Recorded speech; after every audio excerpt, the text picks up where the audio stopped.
Welcome,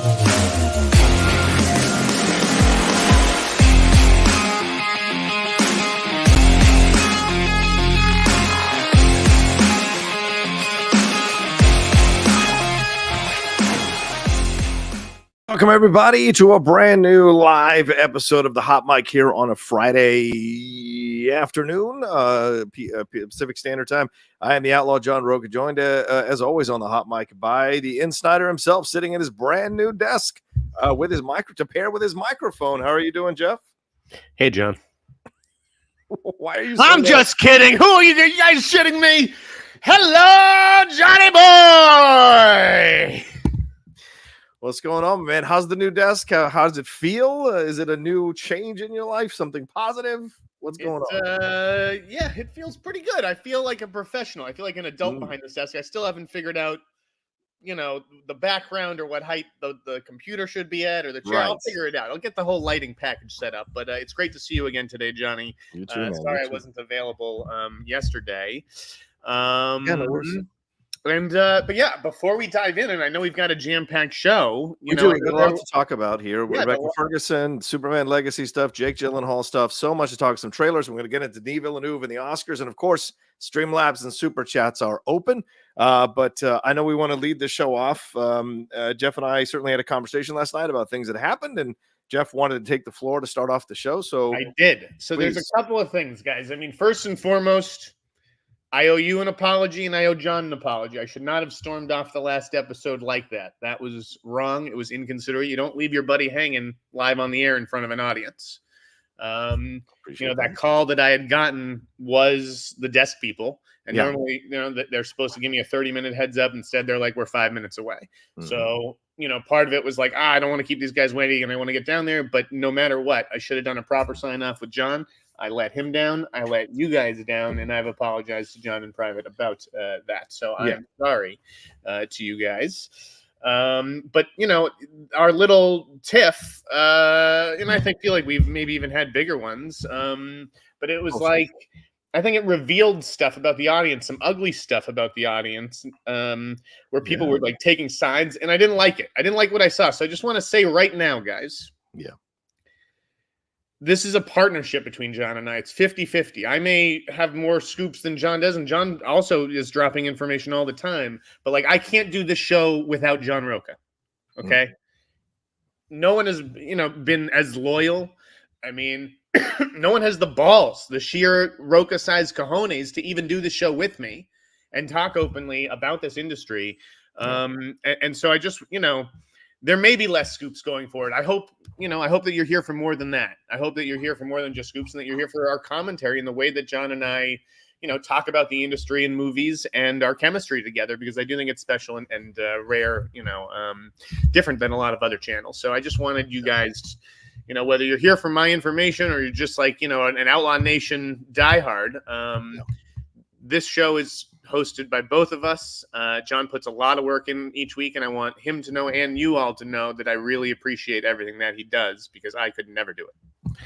Well, I appreciate that, man. It's very kind of you. And certainly I told you on text this morning that you didn't have to do that because we settled our stuff last night, but I appreciate you being willing to talk about it. Certainly, I will take some responsibility myself, for sure, for getting upset about a narrative that that I have had problems with over the years, and I misread how you intended that narrative to come across, and I got upset. And so it's just for me, it was just, we'd hit the breaking point on that particular topic, and I felt like my points of views were being dismissed with what you said, but that was not your intention, which I appreciate you explaining last night. So, it happens. We misread stuff. This, as you said on the last show, your blood pressure boils high when we do this show, because there's a lot we talk about. And as bold and as brave and as ballsy as both of us are to talk about the things we talk about, we're also taking our careers into our hands by making some of the comments we make, because we don't know which publicist, actor, director, producer, studio person is watching our show and may be like, well, fuck Jeff Sneider, fuck John Rocha. So it puts us a little bit on edge when we do the show. So, occasionally we might have a bust up or two, and that's how it happens. But we had a very productive discussion last night, and I was very positive about that. When I first conceived of this show way back at Collider, Jeff is the only person I thought of doing it with, because I knew he was the only one that would have the stones. So the compliment right back to you, man, the stones to do a show like this with me and lend some industry cred to it as we jumped into it. And I've enjoyed doing the show. So there you go. It's always tricky when it's like, we are colleagues and maybe we're competitors when I launch a YouTube channel. I don't know if there's real competition there. I think we do different things, but yes, different things. Friends, yeah. And I think it's just and we may go back to one show a week, guys, like we're talking about that because it may be too much. Like if we're doing 2-hour shows, and today we're going to try to keep it to a tight 90. But if to do 2-hour shows a week, 4 hours, it's a lot. It's a big commitment, especially as I try to launch this new thing. And I think maybe the stress and the tension of that got to me. And so, again, I apologize for letting it come to a head. And I'm glad we talked it out.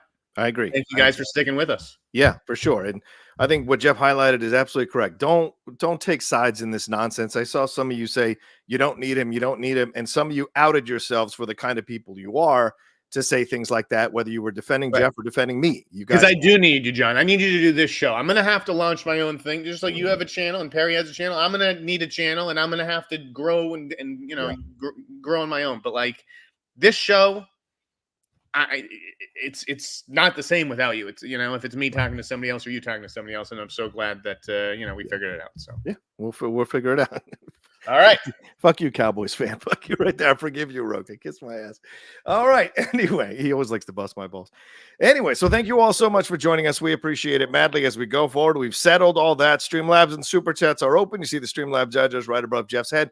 This keep the Superchats coming in. Already see 11 of those right off the bat. We haven't even talked about our first topic, so we appreciate it. Show you love, show you support today as we go into the weekend. But Jeff, we should definitely start with our first story here, and that's the Superman Legacy story. This popped off yesterday during the celebration of Superman here. James Gunn announcing that Superman Legacy will now be simply called Superman, and it's making our way, obviously, on July 2025. James added a quote here: "When I finished the first draft of the script, I called the film Superman Legacy. By the time I locked the final draft, it was clear the title was Superman." So a very strong statement from him, but also revealing the color scheme and logo here that we're looking at for the new version of Superman, the David Corenswet, Superman costume that David Corenswet is going to be wearing. For those of you who are keen-eyed DC Comics people, you recognize that logo as a logo that's very similar to the Kingdom Come logo, which is an older Superman. And certainly the colors are a bit more muted than that AI thing that was going around yesterday. So, because that was not real, ladies and gentlemen, that was an AI thing. That is not his actual outfit, just making it clear. So, Jeff, what do you think of this announcement on the day of Superman's birthday, the celebration of Superman's birthday, and also the look of the logo here and the way it's presented, which what I think is ice or snow coming off? Yeah, I thought that was very interesting. The little hints of frost around it. Yeah. I'm not terribly invested in Superman's iconography or what the S looks like. In fact, I saw, it was a graphic that was on social media of all the different sort of emblems and everything. And yes. Like in my head, I feel like it looked like I remember it differently because some of them are almost like goofy or almost like, is that an S? But I love the title. Yeah, I like taking it back to just like Batman, Superman, like forget any like colon whatever. Right. I do really like this because it does feel like the start of something new. Superman Legacy feels like the third movie in a trilogy or something. Right. And I like that Gunn.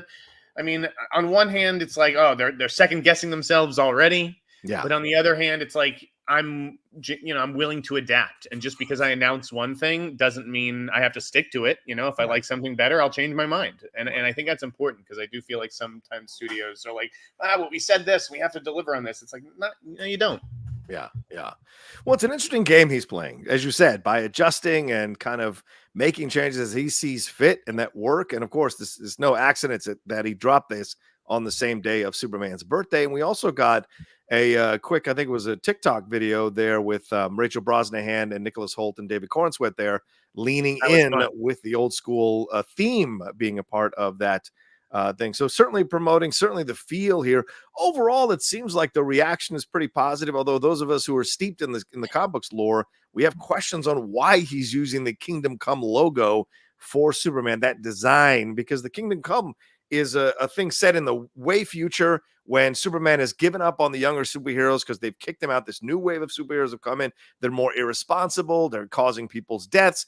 And he's got to come back with the old Justice League and set everything right. So it's an interesting decision to walk that line. Is he planning something, borrowing elements of the Kingdom Come story, or something else in his story? Because as he said very clearly, superheroes are already here. So that's the case in that story. Yeah, can he just like the look of it? I mean, does it have to be like, oh, that's the Kingdom Come S, and so that S denotes all this stuff? Can it just be like, this S looks cool? Yes, absolutely. It could totally just be that. But, we're a show about speculation and analysis. And because I have a lot of comic book knowledge on this, I have questions in how it's approaching. But yes, absolutely fine. Because I love the look. I love the big fat S there in the center.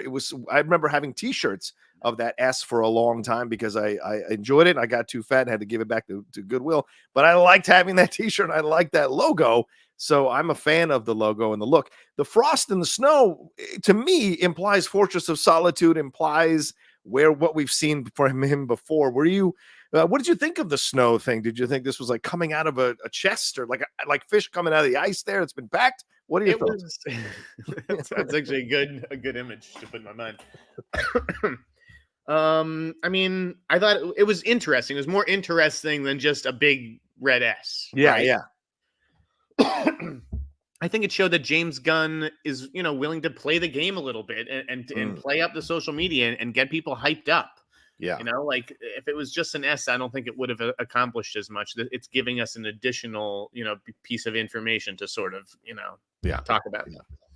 Were you surprised that it didn't have more of traction? Didn't have more kind of a response, or did it seem like it had the appropriate response? It's a minor. I mean, it's not like it's a huge announcement or whatever. I mean, we'll see what happens with the Kents and Jor-El. Right. I feel like those characters will be cast. I don't know why they haven't yet. Yeah, it's interesting. I thought they would have participated in the table read, unless maybe they did under secret. I don't know. So overall, there you go. And do you like it just being, as you said, harkening back to the old school days, just Superman? Is it bang? And not Richard Donner Superman. Not the Adventures of Superman, just not Superman and Lois, just Superman. Do you think that's a good punch in the face to get people's attention? Yeah, no, I do. I feel like it invites people in because it feels like they don't have to have seen other stuff beforehand. Yeah. It's just like we're starting over. Sorry, I had to block Omar Haji because they're just posting the same thing over and over again. So I just had to block that overall. So great. Yeah. Let's let it be. Let's not repeat it. So there we go. All right, we have guys, believe me, I'm the devil.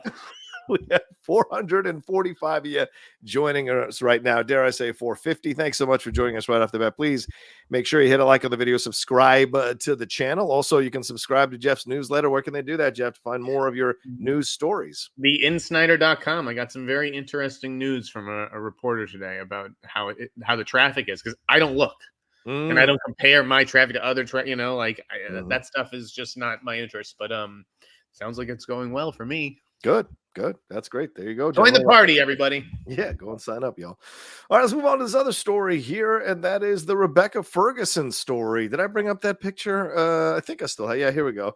So this is actually consuming what a mystery. Hollywood here, Jeff.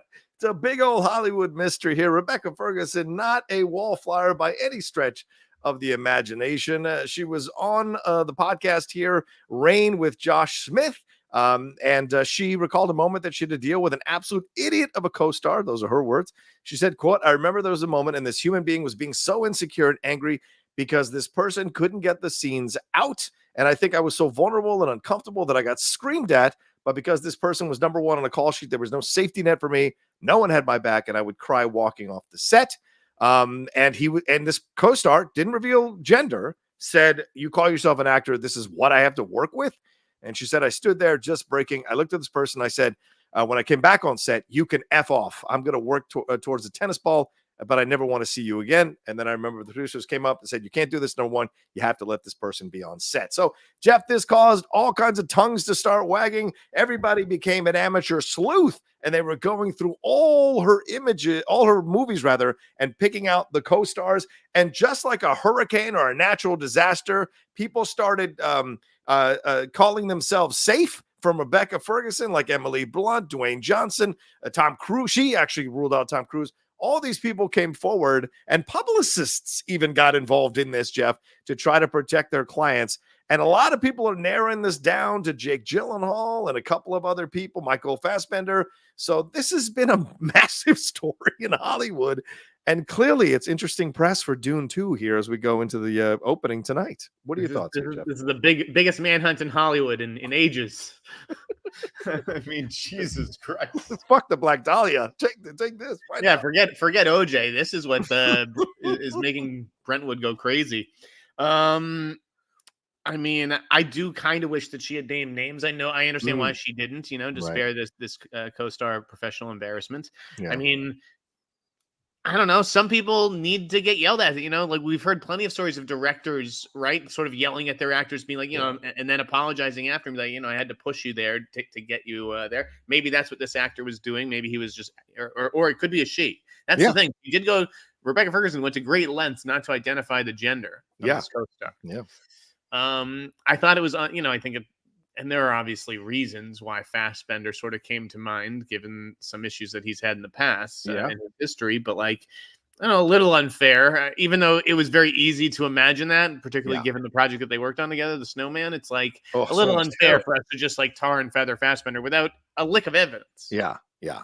And people didn't go all the way back. Like, she was on a show. She's been on a number of things in the past here that weren't necessarily mainstream feature films. A lot of people thinking it could be Hugh Grant from Florence Foster Jenkins. She was on, it could be right. Like, she was in Life. How many male co-stars are in Life as well? So all these people throwing out these names. She was in Men in Black International. Could it be someone there? Could it be the little kid from The Kid Who Would Be King? I mean, that's because you're talking about, if she's talking to acting against a tennis ball, that's a special effects situation. So what fantasy special effects stuff is part of this, Here's the interesting thing when you think about number one on the call sheet, because you would never think of this person as being the number one person in the movie. Ooh. But you know who has top billing, I think, on those Men in Black movies? Who's that? No, wait, it was Will Smith? No. Wait, I was going to say Tommy Lee Jones wasn't in that one. It was Josh Brolin, right? Yeah, it was Josh. Men in Black International. Tommy Lee Jones feels like the kind of guy who would be like, I will dress down whoever the fuck I want on my set. Yeah, there's been people who have talked about that. Wrong movie. Movie. No, Hemsworth would be number one on the call sheet there, and I'd really doubt Hemsworth would be the person, or Tessa Thompson would be the person to go to toe-to-toe with Rebecca Ferguson. But people thinking it's Jake, people thinking it's Fassbender, people thinking it's Hugh Grant on Florence Foster Jenkins. The Hugh Grant thing, I mean, that's a good culprit. Yeah. Because I feel like he would maybe do that. Fassbender might, but I don't know. You don't hear those kinds of stories about him necessarily. I think The Snowman was just a clusterfuck of a shoot, as evidenced by the fact that the movie didn't even get finished. So it may have just been. I don't know if you can judge, an actor by their worst moment, right? Yeah. Do we just this has to be their reputation now until the end of time? Is that they yelled at a co-star? It could have just been a long day of shooting. I don't know. You're the actor. You tell me, John. Well, I think it all depends on the situation. I think you brought up an excellent point in that this could have just been a bad day on the set. Do you know what I'm saying? Look, what if someone watched our show for the first time, the last time we did our show, and this judged us from the last few minutes of the show? They would have might look at it a certain way. So this could have been something that this actor maybe was dealing with stuff, maybe a divorce, maybe stuff was going on for them, and they really unleashed. Clearly, that actor never went back to her and apologized, and which is what we did today. Clearly, that actor never went back and said, "I'm sorry" or whatever, because I don't think she'd have brought it up if the would have apologized, tried to make amends, really tried to, take the punishment of trying to apologize to her, have her be mad at him or her, whatever it is. So I don't think she would have. She doesn't seem like a vindictive person, and so I think that's what happened here. Is that person lost control, yelled at her, devalued her talent, and then did not make amends in this situation. But to me, I come back to the tennis ball. That's the clue. Because that to me tells me that's a green screen, that's a fantasy type film, a superhero type film. Because Natalie Portman talks all the time how intimidated she was trying to bring real emotion out to a stick with a tennis ball on the Star Wars movies. So I don't remember a lot of special effects in Snowman or these other films that people are bringing up. but there are other films in her resume that do have special effects type stuff. There's always visual effects though in these movies, right? Yeah. Like maybe they need a little bit more snow in this corner of the snowman universe. Yeah. You know, and I don't know Awesome. who keeps tennis balls on set. Maybe that's just part of the crew package. Yeah, I guess a can of Penn tennis balls. But yeah, I think it's kind of like a fruitless endeavor, especially when people are like ruling out people based on talk show appearances, John, as if two actors who've never hated each other and gone on a talk show and made it look like they loved each other before.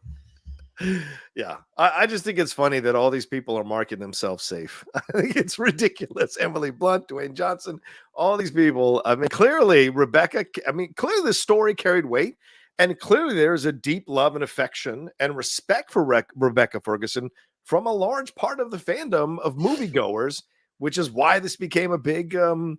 Because if this had been another actress, I don't think it would have been as resonant. But because she's so respected and people love how brassy and ballsy she is, people were coming to her defense and coming up with all these memes that I thought was really funny. So I don't know if you saw any of those memes. They were incredibly funny, man. So I mean, everything with Jacob Tremblay has been amazing. You know, like that would be incredible if it was him. Can you imagine? Can you imagine? Oh, that would have been genius. Anyway, so yeah, so I mean, the mystery will continue, I suppose. It'll probably never come out, but respect to Rebecca Ferguson. Clearly a lesson.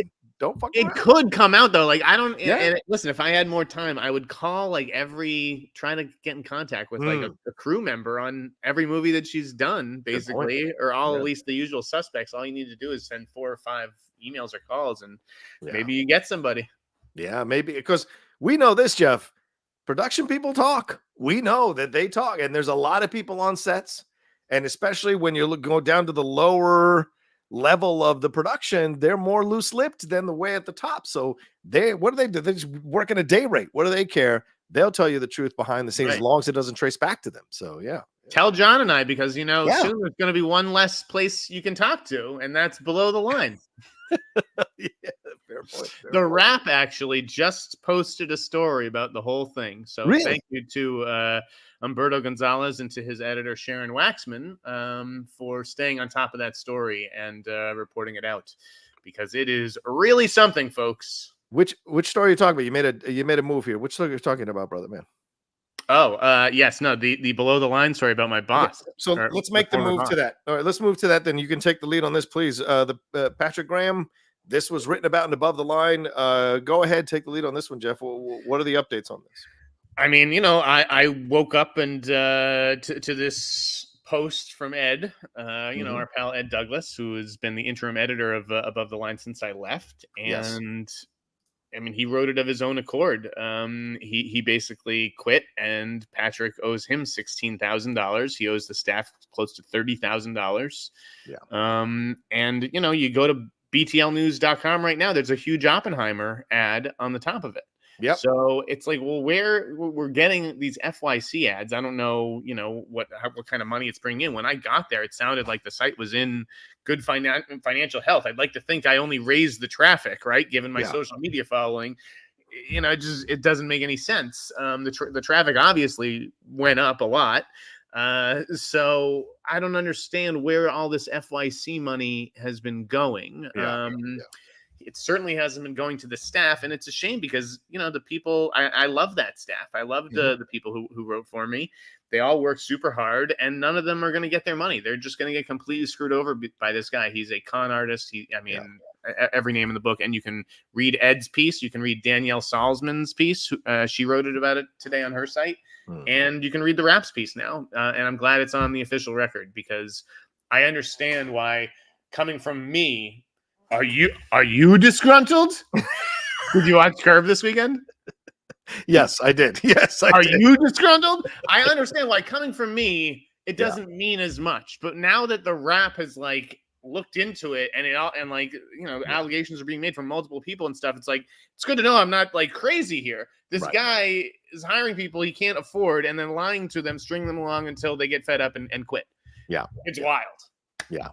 The article is a really tough read. If you've dealt with anybody who's tried to, not pay you, not give you money, or make you jump through hoops to get your money. And so it's unfortunate. And I think what Ed pointed out in the article is interesting to consider. And I wonder how many of these people who organize these events and organize these parties, these award show parties, are going to put Patrick Graham and keep him off the list. Like, if I was running one of these things, why wouldn't I keep him off the list? And if he is there, I think it's the duty of every person who is there, who has read this article and read the rap article and whatever, to publicly shame him and be loud about it and call him out and tell him to get out of the room and tell him to pay his people. This whole idea of being polite to people who are crooks and thieves, I think, shouldn't be a part of things. So if you see somebody out there who is at a party, you have the right to express your opinion. First Amendment right, freedom of speech. Don't cuss. Don't physically attack anybody. But if you want to call this person out at one of these award show parties,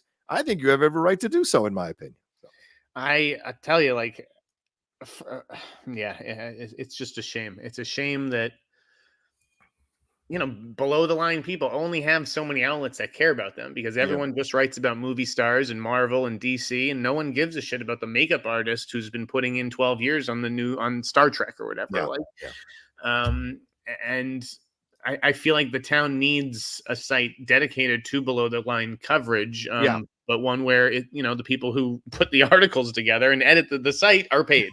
Yeah, exactly. And that's kind of great. And I was really surprised at Ed's how can I say this, his naked assessment of these people and accusing them of being certain things. I mean, that's really going out there and seeking to have conflict with these people by calling them certain things or saying they're doing certain things, certain extracurricular activities. So it was a fascinating read on so many levels to take a look at this. And I don't know how Patrick Graham gets away with doing this. I don't know how people aren't coming after this guy, aren't multiple lawyers coming after this guy and burying this guy, for God's sakes.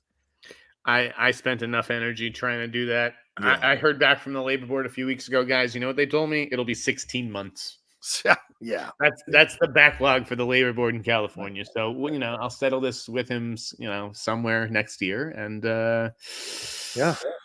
if you are a studio or a guild or you would want nothing to do with this guy. I realize that there's a lot of people in Hollywood who have these kinds of issues, and there are guilds that oversee it and agents, when you're a journalist, I don't got nothing else. I don't have an agent to fight my battles for me. Like, I have my Twitter feed, and I will weaponize it if I have to, which you have done for sure with this Patrick situation. So yeah, fair point.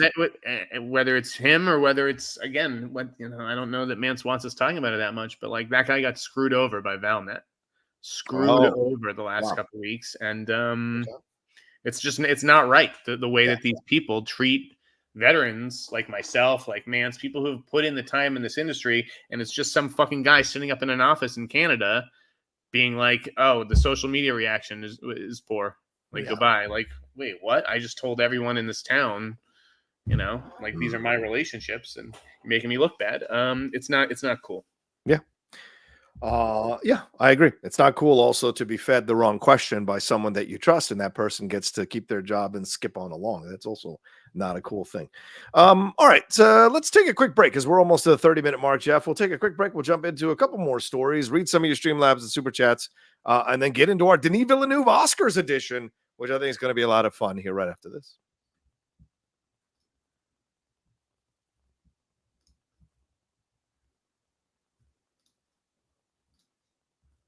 All right, Jeff, let's get back into it here. What else have I got on the rundown for us? Oh, the Will Forte situation. You want to talk about the Will Forte situation? He had some comments here about Coyote versus Acme, posted it on his social media. It's pretty strong comments, I would say, from Will Forte on this. And, he said the Warner Brothers, he was talking about the statement on social media. He's talking about what happened with Coyote versus Acme, and this was his statement.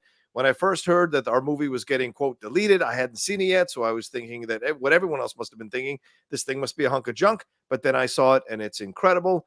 The people who paid for this movie can obviously do whatever they want with it. It doesn't mean I have to like it or agree with it. And I think there were a couple of expletives in all of this. So Is this just kind of closing the book now? I saw a lot of people on Twitter yesterday going, if anybody can release any footage of this, can't we be done with this already? There's no saving it. They're going to delete it. There's not much we can do about it. And it sucks, but, I think it's time to move on. Don't you, Jeff? Yeah, very much so. I mean, I think it was the classy thing for Will Forte to come out and say something, and like that's it. That's the end of it. I don't need threats of leaking it and piracy and just all this other stuff. Like, let's just be honest here. And I'm not trying to say the movie's bad. I'm not trying to say it's a hunk of junk, right? Which is what Will Forte his words. But he also said it was incredible. Yeah. And I just don't think that Mike DeLuca and Pam Abdi are in the habit of throwing away incredible movies. Is it possible? Is there a world where this movie is okay? And that's why they got rid of it. Like, no one has said that. No one. Everyone is like, it's a masterpiece. It's the greatest Looney Tunes adventure ever. Like, guys, it's an okay movie. And that's why they're just like, there's no upside to putting this in theaters with a $40 million theatrical marketing. And I think it always comes down to, you have to look at the intentions of the people behind all of this. And I just think at the end of the day, they wanted to go in another direction with Looney Tunes. They didn't want to release this thing and essentially have it be a dead movie out there for them. And so they're going to delete it, take the tax write-off, and move on. Look, it sucks, and I get as creatives, this should be storming the castle and all of that, but I think there's a better movie or a stronger movie to make this case with. And I feel bad for everybody involved in it, but at the end of the day, you're making the movie for them, and they've got a right to do with it as they see fit in the end. And that's unfortunately how it goes sometimes. I mean, YouTube could decide. I've seen this happen. YouTube has deleted channels overnight for people, and they wake up the next morning and their channels are absolutely gone because of certain violations that YouTube finally caught up with and deleted their channels or made it go private. And so that's the thing. When you're at the behest of another platform or another person who's in charge of your product that you're creating, unfortunately, at the end of the day, that can happen to you. So I do feel for everybody involved with this, but I do think the story we should just move on. It's done. There's no saving it. All right, let's move on to the Jake Gyllenhaal stuff. Jeff, this is really confusing. Jake Gyllenhaal was talking about the Roadhouse premiere. He was doing an interview with Total Film, and this is what he said. I want to bring up his face. Y'all can look at his. Did I not do it? Oh, well, never mind. I'll just read it. He said, "I adore Doug's tenacity, and I think he's advocating for filmmakers." And he's talking about Doug Liman, who's not going to the premiere and film in the cinema and theatrical releases. But I mean, Amazon was always clear that it was streaming. I just want as many people to see it as possible, and I think we're living in a world that's changing and how we see and watch movies and how they're made. What's clear to me and what I love so much was Lyman's deep love for this movie and his pride at how much he cares for it, how good he feels it is, and how much people should see it. So he is very political, Jeff, in essentially countering Doug Liman's narrative while also kissing Doug Liman's ass by the end of it. But he is clear that Amazon made it clear to him that this was always streaming and he was acting for a streaming movie. So what is your reaction to this? Yeah, I mean, I don't think Amazon is lying about that. Yeah. I think Doug Liman felt he made a great movie and is like, well, if this is a great movie, then why aren't we putting it in theaters? But yeah, Amazon never promised him that. And I think it is kind of silly that he's throwing this whole tantrum and his plans to boycott, the premiere at South by. Again, it's like me walking out on the show last week. It's just like, you don't leave your cast and crew hanging, So hopefully he will see the light before the big world premiere. Just, be content with, hey, I made a great movie that's probably going to do really, really, really good numbers for Prime Video. Yeah, I don't know what the end game is here because for Doug Liman, like, it's not like Doug Liman is Christopher Nolan. Like, Doug Liman has had hits and misses, so he's a good filmmaker, but he's also made some bad films. So it's a balance here. And so why would you want to, like, if a studio sees you acting like this, how much are they going to be like, oh, let's go get Doug Liman? It makes it dangerous for you to take a stand like this because the stand isn't actually correct. I think if he was making a stand, it was correct, and all the stars of the film were behind him, that would make sense. But there isn't. So I think this hurts him more than it helps him in making a stance like this, in my opinion. Yeah, for sure. Yeah. All right, there we go. Let's I think that's let's move on to the Bikeriders trailer. Jeff, we got a new Bikeriders trailer that dropped yesterday. A lot more stuff in it than we gotten in the first trailer. So What are your thoughts on this Bikeriders trailer? We'll get more with Tom Hardy, more with Jodie Comer, more with Austin Butler, a little bit of Norman Reedus and Michael Shannon. Your thoughts overall on this new trailer? I mean, I think this movie looks good. I don't really understand why it got dropped, or if it's just a matter of like they wanted a different release date. Yeah, You know, they just thought it would play better this summer. I mean, I think Austin Butler, especially coming off of Dune, like very smart to hold this movie after Dune, because this makes him even bigger, much bigger than Elvis ever could. So I can't wait to see it. I'm like jealous of everyone who saw it months ago, and I'm a big Tom Hardy guy. I feel like I haven't seen that guy in ages. Yeah. Well, I thought we just saw him in Shogun. Cosmo Jarvis doing his best Tom Hardy in that series. Yeah, I liked this trailer. Like, I wasn't on the first trailer. I was like, oh, do I care about a biker movie? I didn't watch Sons of Anarchy because I'm not really a biker guy. It's not really my thing. I hate Easy Rider. So yeah, I watched this trailer and was like, okay, I'm in on this. Although we got to talk about the Tom Hardy voices, man. No one else gets away with this shit like he does. This is how he masks trying to do an American accent, by making these kind of out there, almost William Shatner-esque type of overacting with these accents, but somehow it fucking works for him. Honestly, like I do love him in Dark Knight Rises. Peaky Blinders, he has that weird little accent he does in Peaky Blinders. And then here, and then a couple other projects in Venom, we've seen him do these interesting accents. How does he get away with it? Do you think it's just the aura of his talent that overcomes these decisions? Because it's a very caricature accent. He can definitely be hard to understand, and I don't know why other actors sort of employ the same method, but there's something magnetic about him specifically, and I think that this kid Cosmo Jarvis is going to be huge. I mean, I've liked him since Lady Macbeth, like right. Florence Pugh popped off that, but he didn't. I mean, he wasn't the title character or anything, but he's a very interesting actor. He reminds me of a young De Niro. And he's in De Niro's new movie Alto Nights. That's later this year. He's the lead in Shogun, and he's in negotiations for Alex Garland's new A24 war movie. Perfect choice for that. Yeah. But how does Tom Hardy get away with these accents? Can you answer me that question? Is it just his energy? Yeah, exactly. He feels in a town full of people who pretend to be badasses, he feels genuinely dangerous, right? He feels like he has like a little edge to him. And I think that audiences feel that and respond to it. Once I start lifting weights again and get into some more fight classes, maybe some MMA fight choreography, I want to be the Tom Hardy of the film sphere. I want to scare you when I walk into a room. That's my goal this late in life. What about The Strangers? We got a new trailer for The Strangers as well. Day one. What did you think of this one here, Jeff? This one, or chapter one rather. This one scared the shit out. Or no, is it day one? I'm sorry. Is it day one? Is that what it is? No, that's a Quiet Place. That's what am I think this is just. What is it called? Yeah, The Strangers Chapter 1. Is that Chapter 1? Yeah. I think that's what it's called.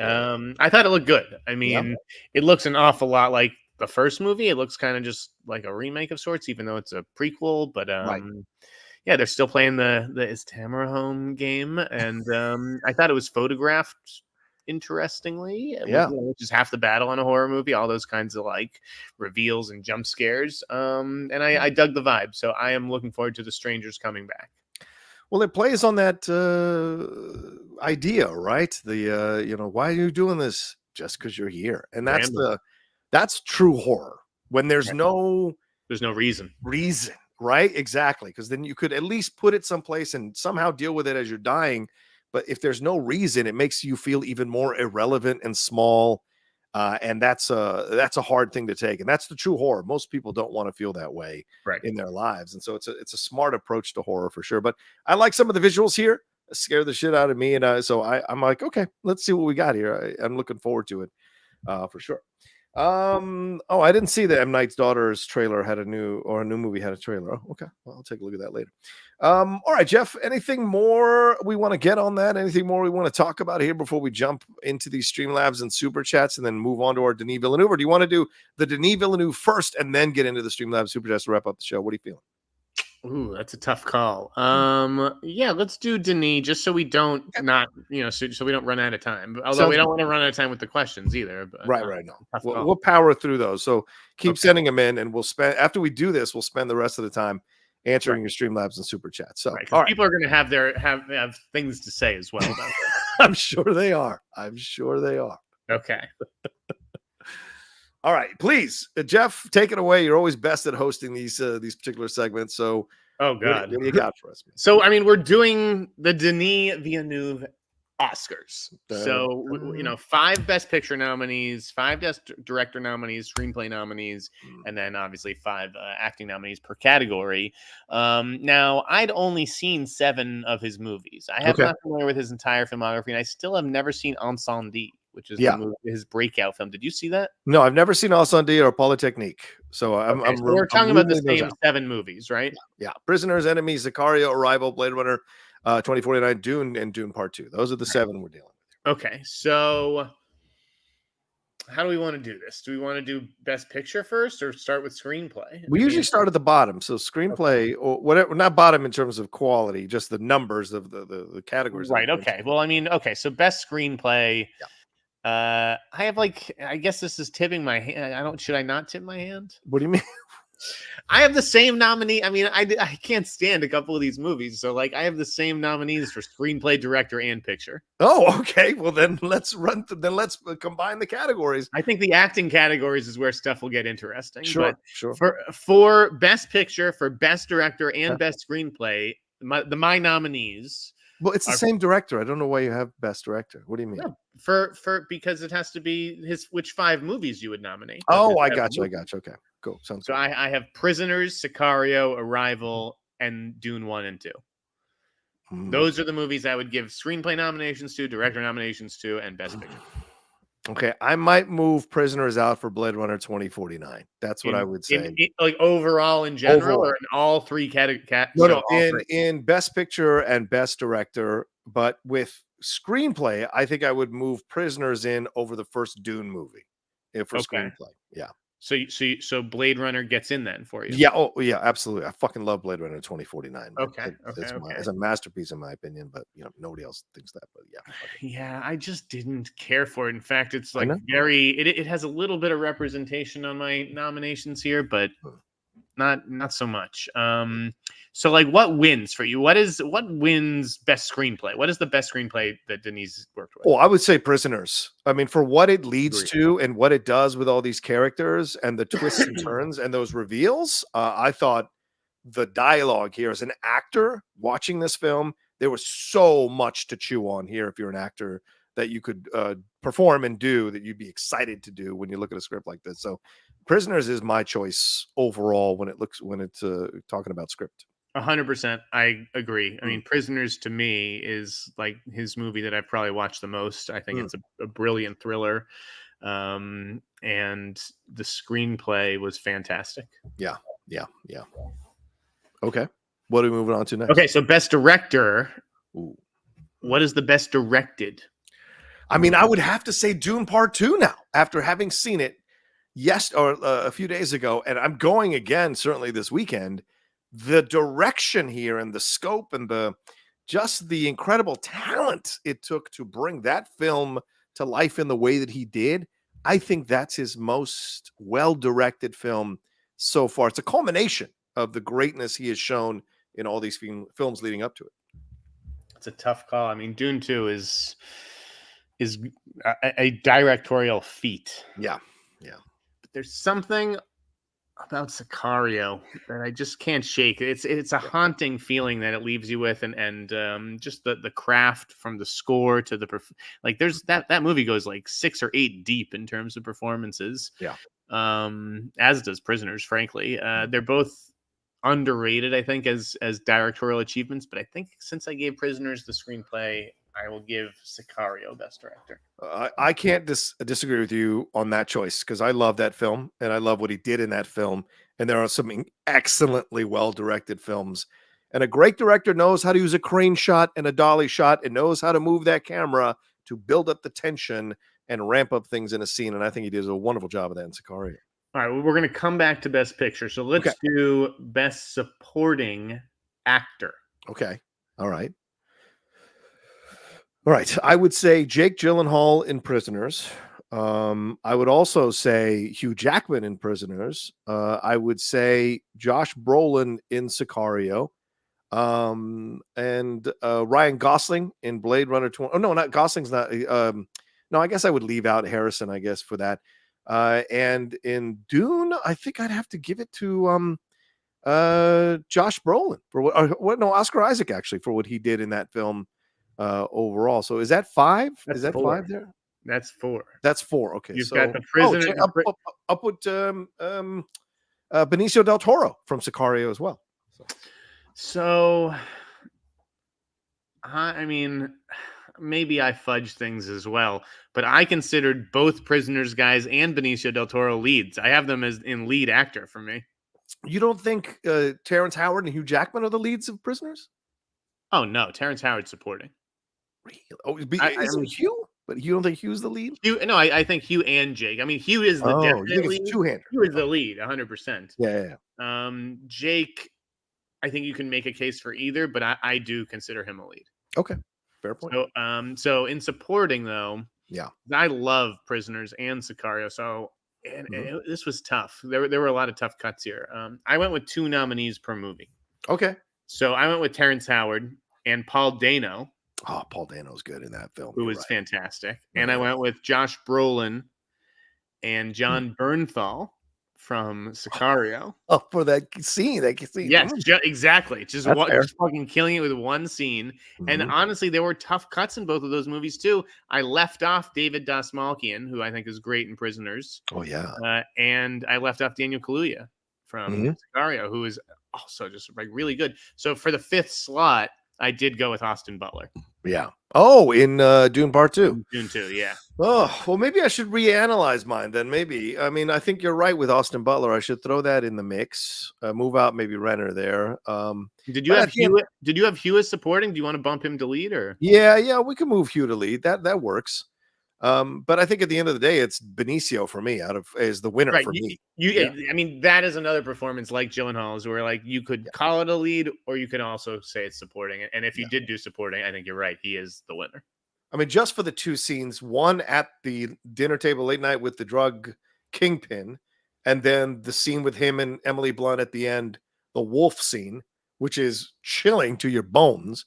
The performance there in both of those scenes is incredible, man. So yeah, that's what I would give it to. All right. Yeah, so I think my winner might be Austin Butler. Oh, interesting. That might be the best supporting performance I've seen. Wow. But that's with Gyllenhaal and Benicio in actor. So let me do that real quick. We'll skip around here. So I have Benicio and Hugh and Jake in Best Actor alongside Timothée Chalamet from Dune 2. Okay. And Jeremy Renner from Arrival. Another performance you could make a case is supporting. Yeah. But yeah, those are my 5 for lead. I will take Hugh for Prisoners. I will take Josh Brolin for Sicario. As a lead? I think I see him as the lead. He's the one driving everything that's happening. Okay. Yeah. She's along for the ride. He is driving everything that's happening.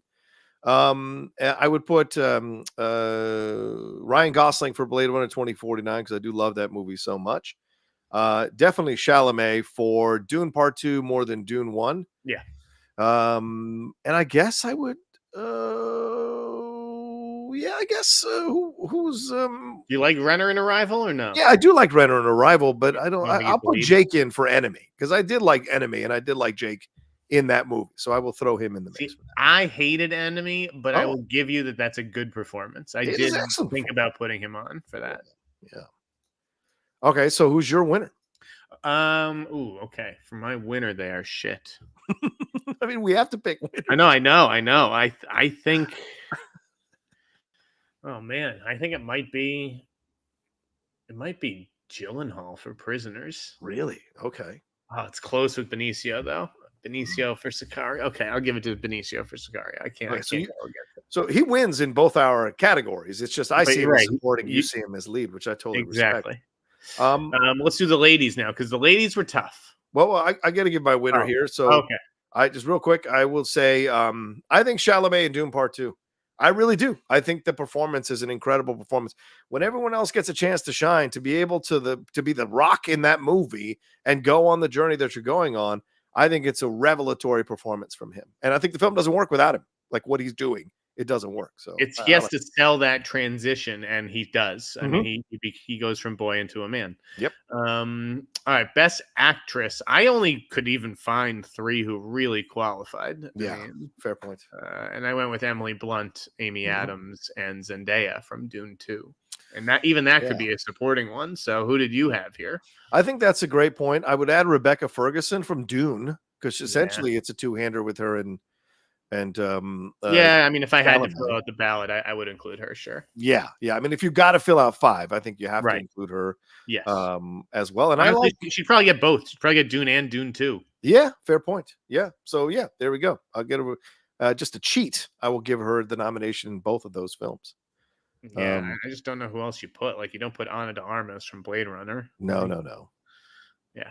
Or no, we didn't do supporting actress, right? No, we're about to do that now, and I do have someone from Blade Runner on my list there. Right, absolutely. So All who's your winner for best actress? Best actress. Oh. Fuck, man. Yeah, but choosing between Blunt and Adams is tough. That is tough. Shit. I'm gonna go Blunt. Yeah. All right. I'm gonna go Blunt. I will split the difference, to be fair to the show, and I will take Adams, even though I love Emily in Sicario. I just think what Amy is doing in that film is incredible. And those moments she has with the aliens and the revelations with her and Jeremy, and the moments with her daughter, I think are really super powerful. And so just because there's more for her to do in Arrival, I give her the nod over Emily, but Emily is fantastic in Sicario.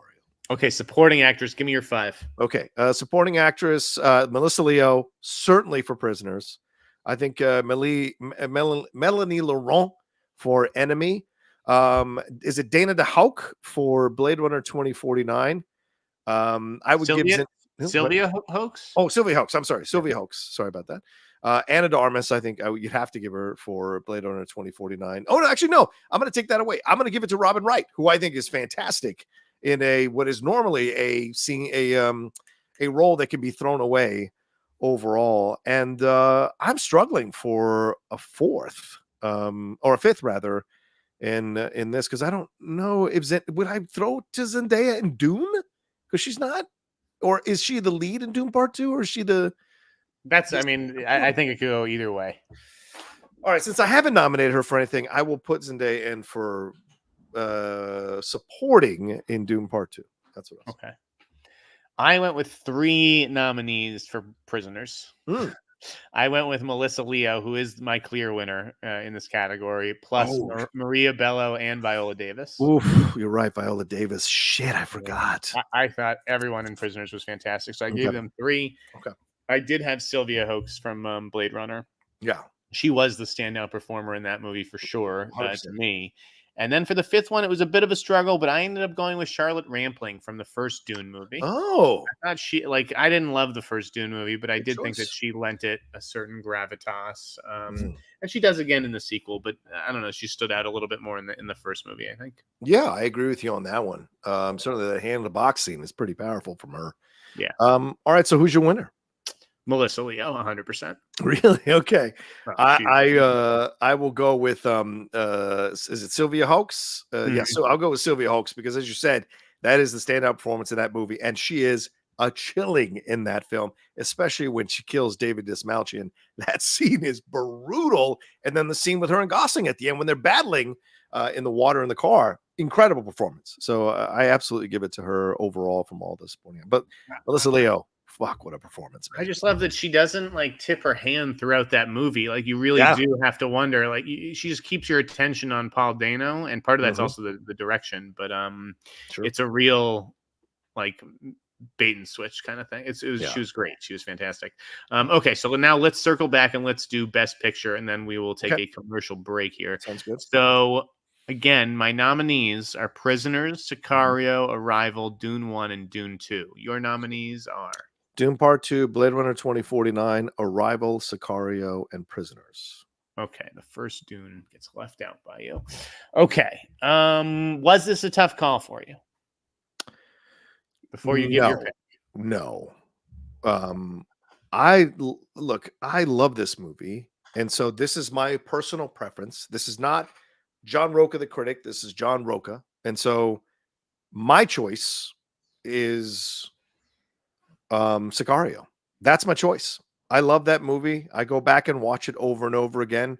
What's his face's cinematography is something that absolutely stuns you as you watch. Roger Deakins, Roger Deakins cinematography is stunning. And the score is incredible, and then the dialogue, the interactions, and the surprises.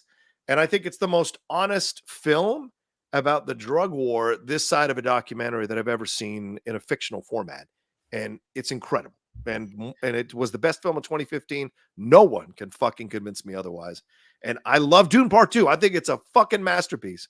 But Sicario has my heart always. So, yeah, I think it's very clearly between Sicario and another movie that is ultimately going to get my best picture call, and that's Prisoners. I'm a sick fuck. I love those serial killer thriller type of things. Yeah. I loved just the iconography and Gyllenhaal driving, through the snow there while bleeding from the head, and the end with the red whistle. It is just everything fits like clockwork. It works so well. And as great as Sicario is, and I love that movie too. Yeah. For me, it's Prisoners, and I think it's telling that I'm talking about those two movies as opposed to his big budget.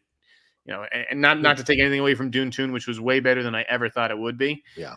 It was great, but it's still Prisoners and Sicario for me. I've got a couple of issues with Dune 2 that I don't have with Sicario. Like, I have nothing negative to say about Sicario. Whereas with Dune 2, my complaints are nitpicking things like I would have liked more Austin Butler. I would have liked more Florence Pugh. I would have liked more time with these characters. Whereas with Sicario, I think we have the perfect amount of everybody. And I have no complaints by the end of that movie. And it leaves you wrecked when you walk out of that movie. And I think that's a gift of a film that can do that to you. So, hell of a filmography, though, for Denis through 7 movies. I may not have loved them all, but 4 of the 7 to me are pretty fucking great. Agreed. All right, well, let's take a quick break, and then we'll jump in your Streamlabs and Super Chats as we head into the backstretch of the show here right after this.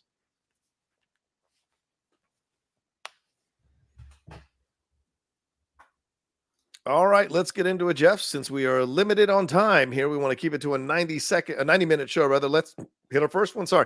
Cody Hunt says, Fade or Alpha, top 3 best villain introductions ever. Seems like a stretch to me. But yeah, it was good, but I don't know if I'd go top 3. I don't know if I go top 3 because top 2 is already Hans Gruber and fucking Frendo.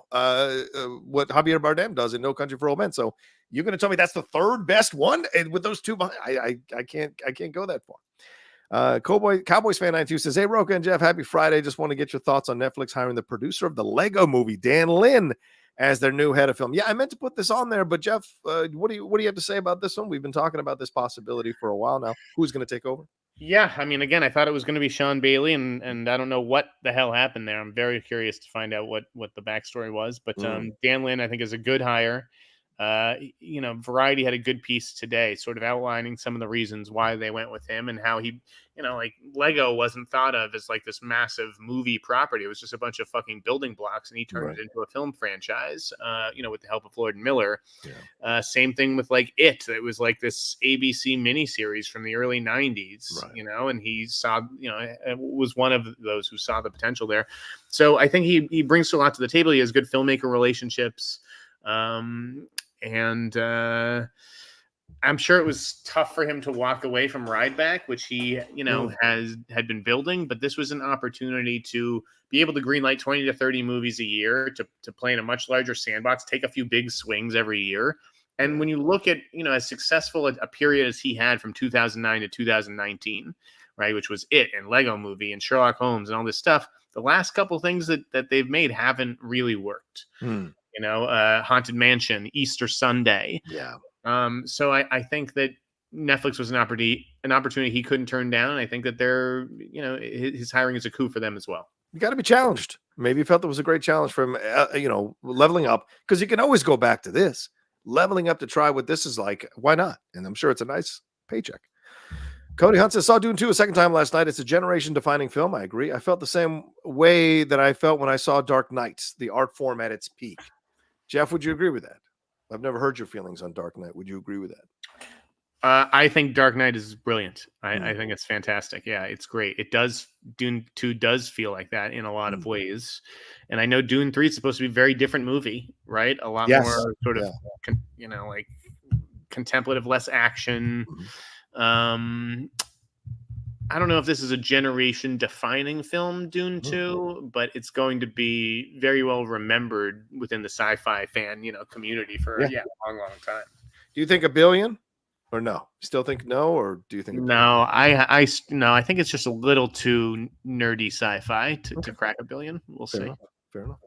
Daffod Moody says, sorry. It starts over here. Hey, John and Jeff, I hope you both are well. Is there a category this year at the Oscars that you think could spring a surprise winner? I know it won't happen probably, but I would love to see Nimona win for Best Animated Feature. Nothing against the other nominees. Just Nimona was just that special movie for me in 2023. I respect that. A lot of people feel that way about Robot Dreams. So, Jeff, what do you think? Do you think there's any place that there could be a surprise in the Oscars this year? Well, yes. But I don't know if I'm like confusing what I think could happen and what I want to happen. But I really do think that a lot of people love Society of the Snow, and there's a lot of love for that movie. And if that could somehow upset Zone of Interest for Best International Feature, I know that has like 5 nominations, including Best Picture and Director and all this stuff. But I don't know. Maybe Society of the Snow beats the odds. I have a feeling that we might see a surprise in the screenplay categories, whether Best Adapted or Original. I just have a weird feeling that we're going to see a surprise. I don't know what the surprise is, but I just have a feeling we're going to see a surprise. Well, that's what I was going to say, John. You read my mind because today's FYC episode is about the screenplay categories. Gotcha. I just didn't want to like tip my pick there, but I am predicting, I think, an upset in Best Adapted Screenplay. Yeah, I just have a weird feeling about that, which is going to cause all the tongues to be starting to wag afterwards. So Tyler Tree says it takes a real man to admit fault and apologize. You two are the best in the biz, and the chemistry is what makes the show special. Thank you, Tyler. Thank you, Tyler. Let's see. Seal Bear 23. Thank you for the super sticker there, Seal Bear. Scene and Nerd Podcast. Love you, man. Respect. Thank you for the super sticker. Colin Crowden says, with the excitement of an R-rated Deadpool saving the MCU, are DC making a misstep going for the lighter, more comedic style under James Gunn? Can I take this real quick? Colin, we have no idea if Deadpool 3 is going to be good, is going to be saving the MCU. This is Sean Levy as the director. Yes, I liked Free Guy. It was fun, but that Adam project was kind of boring. So I'm not like, I'm cautiously optimistic given the trailer, but I don't know if it's going to save the MCU. So it's a hell of a thing you're asking us to accept as a premise before we move to the DC section of the question. What do you think, Joe? I mean, I think these things come in waves. It's like just because one thing worked doesn't mean we need to get 10 things that are just like that, right? I think James Gunn he sensed that the DC universe was just too dark for the last decade, and he wants to make it lighter. And I think that you have to see how that approach goes before we judge it, just because Deadpool looks like it could be successful. Yeah, and you got to have a balance. So if Deadpool is going to be comedic and then James Gunn's got to have a little comedic, people could enjoy them both. It's about approaches. Like Sean Levy's approach is not going to be James Gunn's approach. So it's going to be about enjoying two different approaches to that. Oh, I do want to throw in another surprise, maybe the animated feature. A lot of people think Spider-Verse. I'm thinking The Boy and the Heron's going to win for Miyazaki. So we'll see. Yeah, that is certainly a possibility. Absolutely. Yeah, his last one. Mickey Daw says, good to see you all, Han and Chewie. No, the dynamic duo back at it. Who's the hairy one? I'd love to know who's the hairy one. I was curious too. Which one of us is Chewie? Questions for you, brothers. Any Batman 2 trilogy news? Reaver's verse needs to be separate. No, we haven't even got Batman 2 news. So trilogy news. I don't know. Jeff, do you hear anything in the wind? No, honestly, it's been pretty quiet on all the Batman stuff. And I think that the reason for that is that it's not under James Gunn's real purview. It's DeLuca and Abdi, who have been working with Reeves on that. Yeah. they're focusing on. So right, it's sort of separate from, and obviously James is busy with Superman, so Right. I think that's why it's been a little bit quiet. But again, I would expect I would expect some news to come out before the summer. I'm sure. Yeah. Andrew Newberger says, Jeff, love the new desk setup and can't help but notice the Zodiac poster behind you. Question 1, is Zodiac a top 25 film for you? And question 2, any scoops for the future Fincher projects? Top 25, probably not, but it's up there. It may be top 50.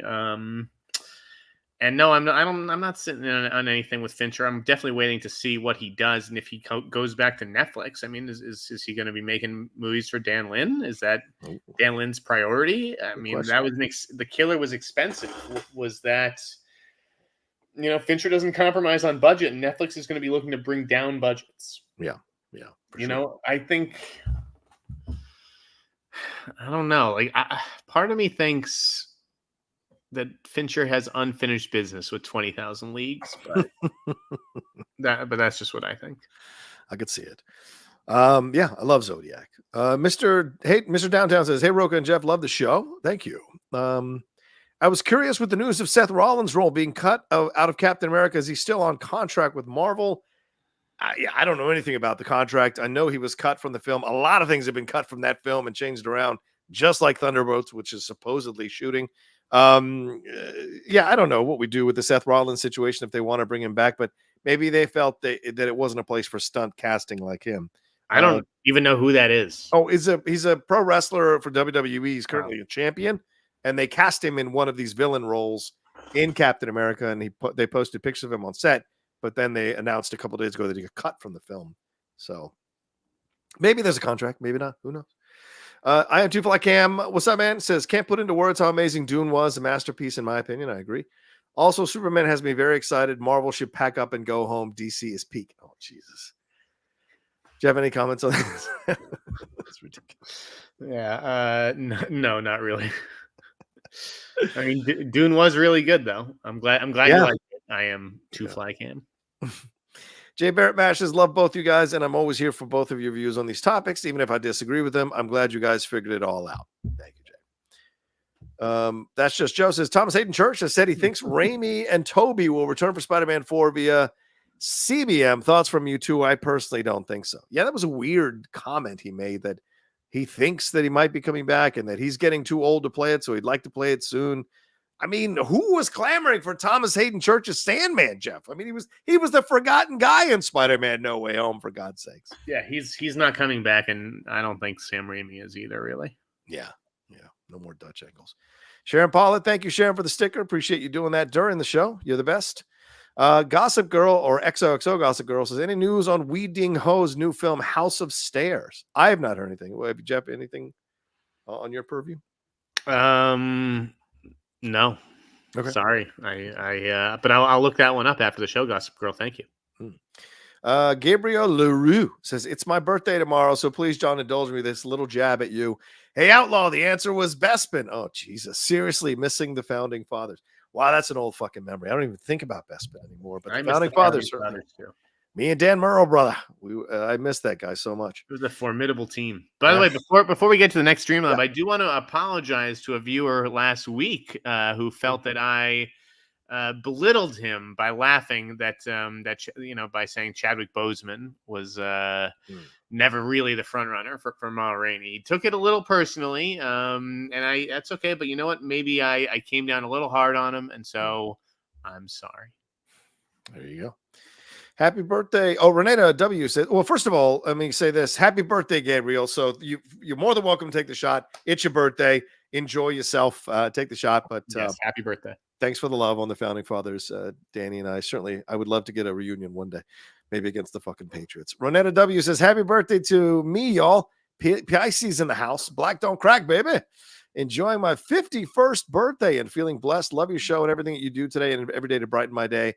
And I got my tickets for Dune. Well, you and everybody else, Renetta. Yeah, and happy birthday, Renetta, 51. Keep going strong. Happy birthday indeed. Black don't crack. I like it.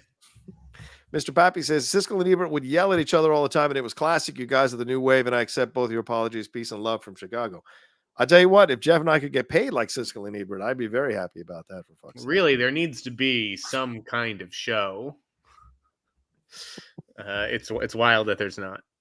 Yeah, and the new book that's out on them is fantastic and utterly. Matt Singer's book, yeah. The Ray Water. Any truth to rumors of Drew Goddard doing Spider-Man 4? I don't think so. I looked into those a while ago, and I don't know. Things could always have changed, but I don't think that was going to work out. Yeah. Gabrielle LaRue, happy birthday, boy, says tomorrow for the birthday, treated myself with a D-box ticket for Dune 2. As a fellow French Canadian that grew up close to his town, I'm so fucking proud of Denis Villenueve. Directed the hell out of it. It's definitely so much better than the first movie. I don't know a person alive who could think otherwise. Yeah, I love the first movie, and I'll still tell you the second one was better. Yeah. Lone Wolf.7619 says, normally watch the show in the morning for breakfast. First time watching live, almost Sam here. 5 a.m. here in Kuala Lumpur. I want to give big thanks for all the work, the debates, the camaraderie you put into the show. Much love and respect to both of you. Thank you so much, Lone Wolf. And it means a lot that you're watching from Kuala Lumpur. Wow, that's incredible. Yeah. Thanks for the very kind donation. I think that's around 50 American dollars. So thank you very much. Kaiser says only one member of the authority has been announced. Kaiser Soze, only one member of the authority has been announced for Superman. Think more members of the authority will be announced for Superman. Could they be the A-list stars Jeff says Superman needs? As the authority? I'd be surprised, Jeff. What are your thoughts? No, that doesn't sound. I mean, if they're going to put in A-listers, I would imagine they'd be playing the Kents or Jor-El. I don't know that those roles. I mean, those roles are going to need stars of their own. But I don't think it plays into that theory. What did you think of the Superman budget rumor? What was I didn't see that. What was the rumor? 200. Someone dug up. Right, that Warner Brothers had applied for like a tax credit in Ohio of 10% of the budget, right? Mm-hmm. And the 10% figure was like $36 million. So it'd be $360 million? Yeah. So a lot of people took that to be the production budget, and Gunn sort of shot it down. He was like, how could they know what our budget is? But like, this was paperwork that's submitted by Warner Brothers. What I'm wondering is, did Warner Brothers submit with the marketing budget, right, in order to get a bigger credit? Right. I have no idea how that all works. I mean, I do know that Hollywood is notorious for some shady accounting and things like that. Right. But I really struggled to see Warner Brothers in this regime greenlighting a $360 million movie that's the start of a universe that has no real stars in it as of now. Yeah, that would surprise me too. I don't disagree with you. That's a lot. It feels like it could have been 240 with 120 spend. Yeah. And also James acting as if this town isn't built on leaks and stories and people getting access to information. It's amazing how he thinks this film is somehow ironclad and impossible to bust through to find information on. It's phenomenal, this fantasy world that he's living in about this film. People are going to find out details on this film whether you like it or not. Pixie Knight says, hey guys, do you have any news on Wee Ding Hull's new thriller House of Stairs starring Jacob Tremblay? Clearly you need to take a look at this one, Jeff. I know Rebecca Ferguson was in his eye line once and he flipped out. She came to visit him on set, and he's like, "You're my fucking eyeline, Rebecca." Good for you. Good for you. I have not heard anything about House of Stairs. Cody Hunt says, "What my popcorn bucket and I do in the privacy of my bedroom is none of your business." Yeah, it's a fair point. Stay out of my bedroom, Hollywood. Bro, I went to buy it, $25. Wait, people are paying for that? That's not just like we have popcorn buckets and like you order a large popcorn, that's what you get? No, you have to pay for it. It's $25. It's a special bucket that you pay for. It's free refills though, Jeff, so you can stay at the theater all day if you want. Is there free refills for life? I don't think so.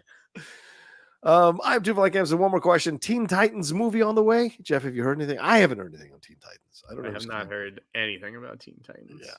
Except Oliver 30. Oh, sorry. Go ahead, sir. They're no longer teens. They grew up. Yeah. Oliver 3748 says, can't believe Jeff doesn't like Blade Runner. It's pure cinema. What are his thoughts on the first one? By the way, glad you guys made up. Yeah, Jeff, Blade Runner, first film.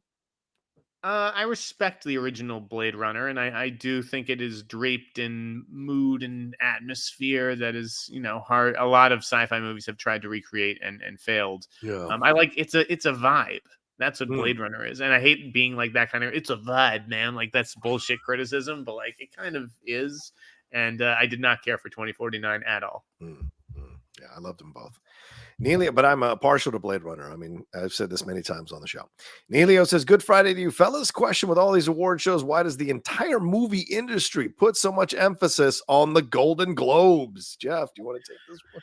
Yeah, simply name recognition with the public. I mean, it's Mm. certainly not that like the industry needs these, now 100 or whatever many, 300 maybe international journalists. Yeah, Like, yeah.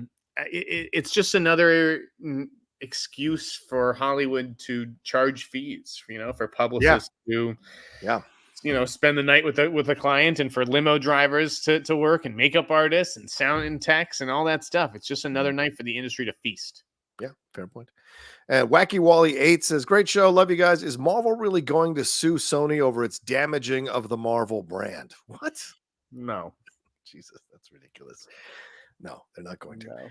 I do want to say one thing, Jeff. As a result of our back and forth the other day, a person found my personal email as I tweeted out, and sent me some pretty toxic venom in an email towards me, and then demanded his money back. I did give him his money back, but he was a right asshole, and his name is Daniel Madrose. So if you see this guy around on the internet, feel free to verbally fuck him up for what he did. So I just want to make that clear.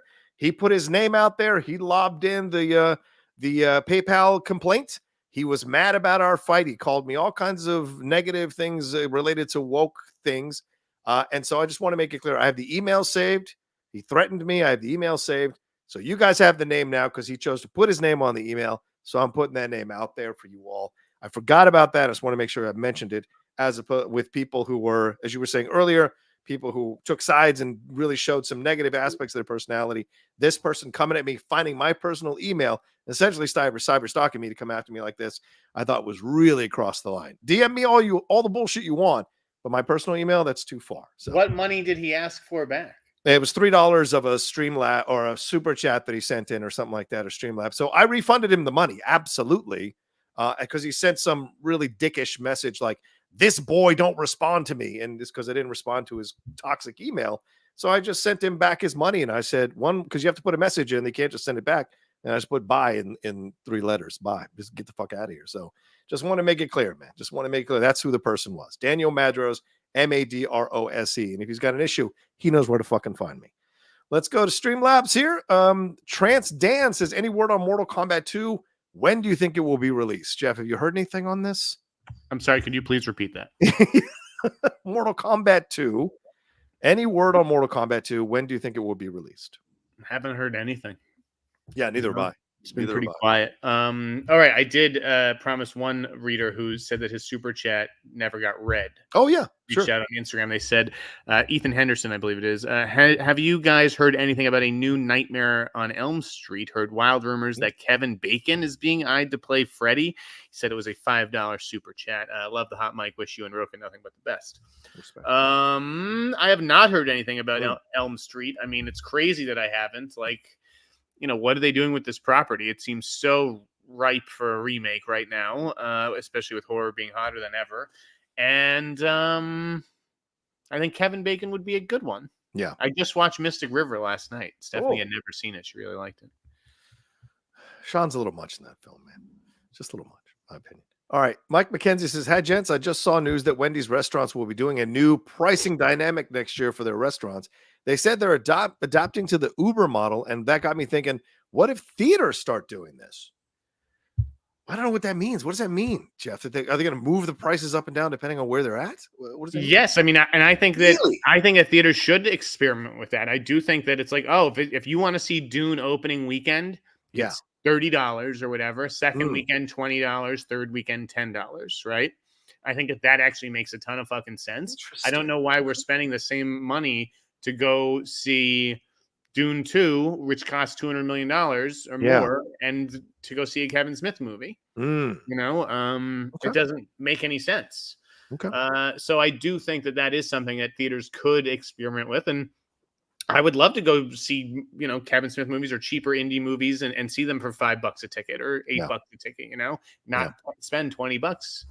I kind of like the idea too. I would like the pricing to be like this. If you're in a certain area of the country where the cost of living is lower, then the prices for the movie are lower. And if you're in a place where cost of living is higher, then the price of the movies is higher. It doesn't mean you can't still have matinees and can't still have it cheaper within that same city. Like in New York, let's say in 5 different boroughs, let's say the cost of living is cheaper in certain areas. You could do that. I think that'd be cool. And it could reflect demand as well, obviously. Yeah, of course. Yeah. Vincent D'Onofrio says, "Hey, brothers, glad to see you all have mended the fences." D'Onofrio's in here. Now, the real question, when are you all going to get baked together, order some burgers and break some bread and watch a dope mystery thriller and sleep over? Well, I don't know if Jeff will sleep over, but we've certainly talked about him coming down, and I think we're going to make that happen very soon. So I'm sure we'll do something like that. Right? I don't know about getting baked, though, but yeah, maybe. Yeah, I would love to get some In-N-Out, bro. Jeff Rocha says, "Hey, bros, love you two bastards. Question, now that we've seen Dune, don't you both agree that Star Wars deserves this quality and treatment? Will we ever get an auteur that will lead Star Wars in the future with care and visual quality like Dune?" I'm going to say no in terms of like Dune, right? Because there isn't that Dune fandom that is watching over every move. There isn't this need to satisfy all these audiences from multiple age ranges with Dune. It's very much, here's the movie, enjoy it if you like it. With Star Wars, they have to serve so many masters. I think it'll be really tough to be able to get a film like Dune from Star Wars, myself personally. Jeff, your thoughts on that? I mean, I think if they can do it, it's just, they have to have the right screenplay. It all starts with the story. Dune has a really, compelling story. Yeah, it does. And they've taken the time to telling it too, right? They're not trying to all just rush it into one movie. I think that Star Wars can get back to that place, and maybe it takes hiring a filmmaker like Denis Villeneuve, but all the elements are there. They just need to kind of get out of their own way. Agreed. Okay, we got a bunch of these, Jeff, and we got like 8-10 minutes left, so let's roll through these. Doug Developer says, "Hey guys, with the Oscars coming up, and while we're still in the month of Scorsese on Cinephiles, thank you. Which do you feel is the more egregious snub? Ordinary People over Raging Bull or Dance with Wolves over Goodfellas?" Ordinary People over Raging Bull or Dance with Wolves over Goodfellas? I mean, probably Goodfellas. Goodfellas deserved to win the Oscar. Granted, I have never seen Dances with Wolves, and I've been thinking about it a lot more lately. I do want to watch Dances with Wolves soon. I think this is the year. But yeah, I prefer Goodfellas to Raging Bull, and so I have an easier time defending that as this should have won Best Picture. I'll go the other way. We're in the middle of doing Raging Bull right now on the Cinephiles, and so for me, Raging Bull absolutely over Ordinary People. No one talks about Ordinary People anymore. People still bring up Dance with Wolves every once in a while with Native American stuff and with Costner, but there's nobody talks about Ordinary People. And Raging Bull is a fucking masterpiece from Scorsese. Alex Bahunin says, "I finally finished catching up on all of the 2023 Best Picture nominations. Can you rank all 10 Best Picture noms from best to worst?" Real quick, Jeff, thoughts? Do you want to this year's? Yeah. Let me bring it up. Yeah, we're limited on time, but we'll do this real quick. Okay, I got this. Hold on, I'll do it real quick. Okay. Number one, number one, Past Lives. Mm-hmm. Number two, that's your number one film of the nominees? Wow. Yeah, I think so. I mean, I thought Past Lives was terrific. Number one, Past Lives. 2, American Fiction. 3, The Holdovers. 4, Anatomy of a Fall. 5, Oppenheimer. 6, Barbie. 7, Killers of the Flower Moon. 8, Maestro. 9, Poor Things. 10, The Zone of Interest. Okay.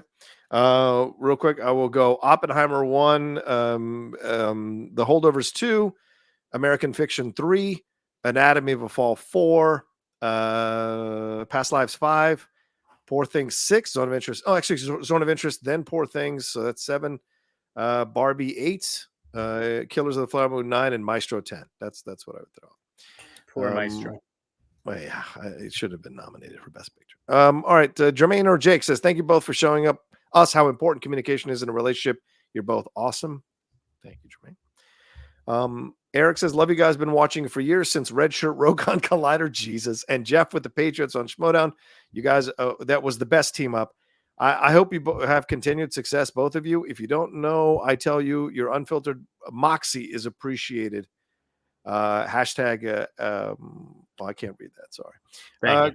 Creature Commando Rep says, with the Authority appearing in the DC, what if Superman lives in a world where there is no paragon of hope just yet, and a lot of superheroes are ruthless? That could be the significance of the Kingdom Come emblem. Yeah, maybe. It's could have the mood for that. I agree with that. Orange Chicken loves Rocha. Any truth to what Thomas Hayden Church says about Raimi Maguire doing Spider-Man 4? Jeff, we already addressed that. So yeah. Thank you, Orange Chicken. Mike Joy says, thoughts on the Crow first look? Yes, Jeff, we got to see Skarsgård and all his abs. Is it the precursor to Jared Leto's Joker? I know it's been in development hell for years, so I don't have faith in it. Yeah, Jeff, what do you think of the first look of the Crow there? I'm trying to hold out hope. I mean, it wasn't what I imagined, that's for sure. But I also understand you got to do something different, you know, just like I think like Scream needs to shake up like the look of Ghostface or something. Yeah. All the Crows have kind of had the same makeup over 4 movies. And True. I kind of like that they're doing their own thing with this, even though it's very Post Malone. True. Yeah, it is very Post Malone. You're right about that. I am Truthful Like Cam says, hello, fellas. Have you two heard about the rumors of the next Ray movie being titled A New Beginning? I haven't heard anything. Jeff, have you? No, that's not. No, I thought that they confirmed it was called New Jedi Order. No, not yet. I don't think they confirmed that just yet. I don't know. Okay, Samuel says, hey guys, with the Patriots documentary releasing on Apple TV, who would play Bill Belichick in a biopic about him if it were released? Ooh, Jeff. Belichick? Bill Belichick biopic? Wow. That's a great question. How old is he? I guess you'd go at the start, right? Because he's got to win the first Super Bowl. So it'd be a whole build-up to him coming out of Cleveland and all the drama that happened there and then going into New England to win the first Super Bowl. I have no idea. I mean, what? I have no idea. Yeah, I don't know if there's probably maybe Bradley Cooper if you put some weight on him. I don't know. I was going to say Norton. Edward Norton. Oh, that could be interesting. I like that. All right, so there's our choices right off the bat. So that's what we say. Okay, Philly 19057 said, "What's up, guys? True Blood on HBO is still my favorite take on vampire lore till this day. The show started off really great, then slowly fell off as the series went on. Can you guys think of any other shows that begun really well, then began to disappoint?" Yeah, Game of Thrones. What are your thoughts there, Jeff? Any shows they started out well, then fell apart there that were like kind of limited in the amount of seasons?